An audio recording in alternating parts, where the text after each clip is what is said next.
అందరికీ నమస్కారం. సంధ్యా డివోషనల్ ఛానల్కి శుభోదయం. ఈ వీడియో చూసే ముందు జై శ్రీకృష్ణ అని కామెంట్ చేయండి. మనకు మంచి రోజులు రాబోయే ముందు మనకు 10 శుభ సంకేతాలు కనిపిస్తాయి. శ్రీ మహావిష్ణువు చెప్పిన మనకు ఈ 10 సంకేతాల గురించి మనం ఇప్పుడు తెలుసుకుందాం. ధనవంతులు అవ్వడం అనేది ఎవరికి ఇష్టం ఉండదు చెప్పండి?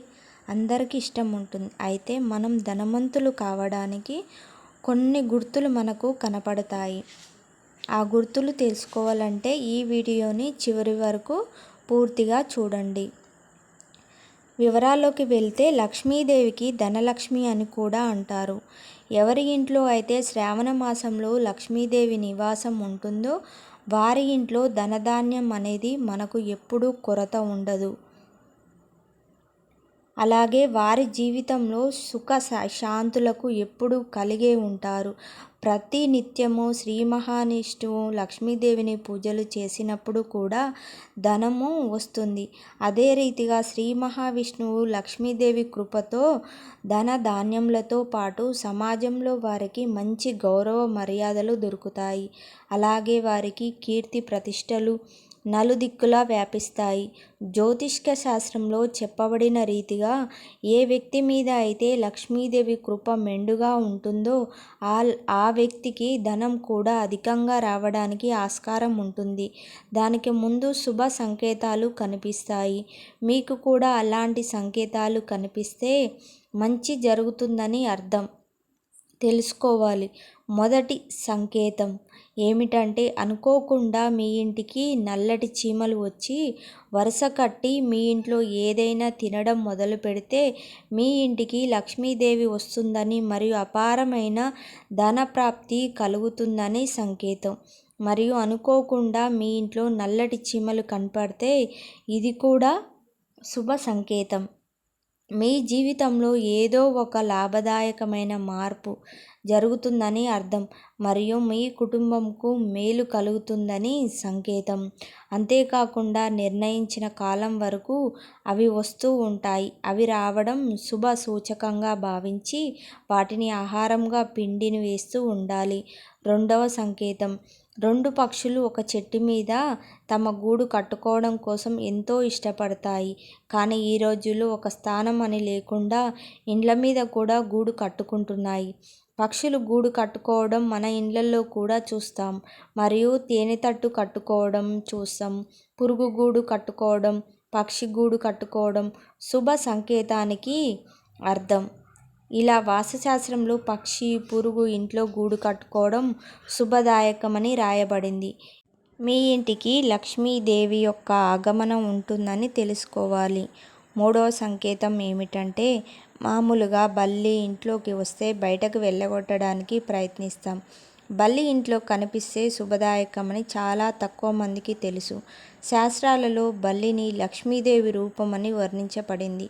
అందుకే బల్లి ఇంట్లో కనపడడం శుభ సంకేతమని చెప్పాలి. మరియు పూజ గదిలో మీద బల్లి కనపడినప్పుడు సౌభాగ్యమని అనుకోవాలి. ఎందుకంటే మీకు ఆశ్చర్యకరమైన ఫలం దొరుకుతుంది అని అర్థం. బల్లిని చాలామంది అశుభంగా భావిస్తారు. దానిని వెళ్ళగొట్టడానికి ఉపాయం వెతుకుతారు. కానీ ఇంట్లో అనుకోకుండా బల్లి కనపడడం శుభదాయకం. ఒకసారి 3 బల్లులు కనిపించడం కూడా శుభదాయకమే. ఇది కూడా లక్ష్మీదేవి రావడానికి సంకేతమే. మరియు ఒక బల్లిని ఇంకొక బల్లి వెంబడించేటప్పుడు చూసినప్పుడు ఆ ఇల్లు అభివృద్ధిలోకి రాబోతుందని, దీపావళి రోజు బల్లిని తులసి చెట్టు దగ్గర చూసినప్పుడు అత్యంత శుభదాయకమని అర్థం. అపారమైన ధనము లభిస్తుందని సంకేతం. ఇక 4వ సంకేతం ఏమనగా మామూలుగా మన అరచేతిలో కానీ అరికాళ్ళలో కానీ దురద పెట్టడం అంతగా పట్టించుకోము.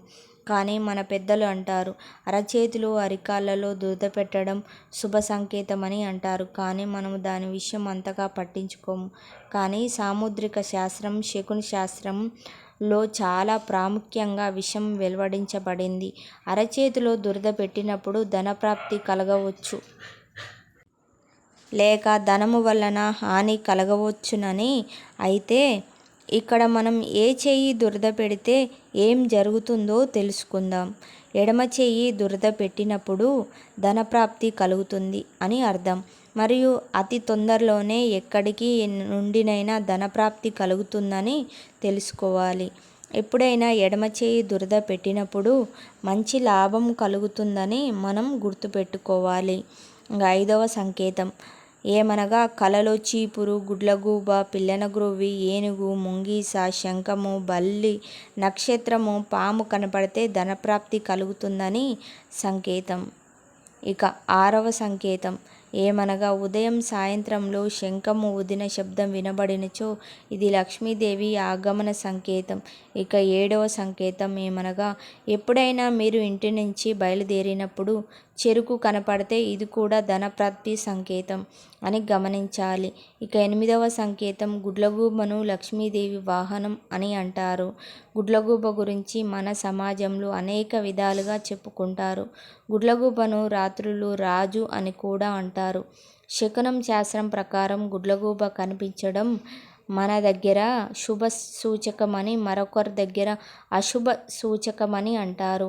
మరియు ఎప్పుడైనా మనము తీర్థయాత్రలకు వెళ్ళినప్పుడు గుడ్లగూబ కనిపిస్తే ధనప్రాప్తి కలుగుతుందని సంకేతం అని గ్రహించాలి. అయితే గుడ్లగూబను చెడుగా భావిస్తే ఇంటి అభివృద్ధి ఆగిపోతుంది. ఇక 9వ సంకేతం ఏమనగా మనం ఏ పని మీదనైనా బయటకు వెళ్ళినప్పుడు కుక్క తన నోటిలో శాకాహారం కానీ రొట్టె కానీ తీసుకువెళ్తుంటే కనబడితే మీకు ఎక్కడి నుండైనా ధనప్రాప్తి కలుగుతుందని సంకేతం.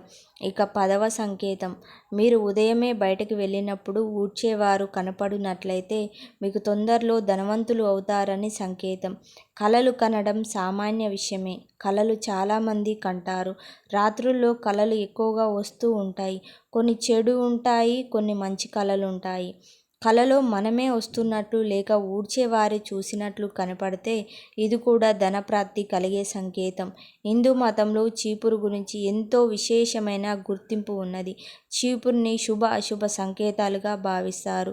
చీపురుని లక్ష్మీదేవి రూపంగా కూడా భావిస్తారు. మీకు ఇలాంటి కళలు కూడా వచ్చినట్లయితే ధనప్రాప్తి కలిగే సంకేతమని భావించాలి. ఈ వీడియో కనుక మీకు నచ్చినట్లయితే మనకు తెలిసిన కొన్ని మంచి విషయాలు మన సబ్స్క్రైబర్స్ అందరికీ అందజేయాలని ఒక చిన్న ఆశతో ఈ వీడియోని చేయడం జరిగింది. ఈ వీడియో కనుక మీకు నచ్చినట్లయితే లైక్ చేసి మన ఛానల్ని సబ్స్క్రైబ్ చేసుకోండి. Thank you for watching.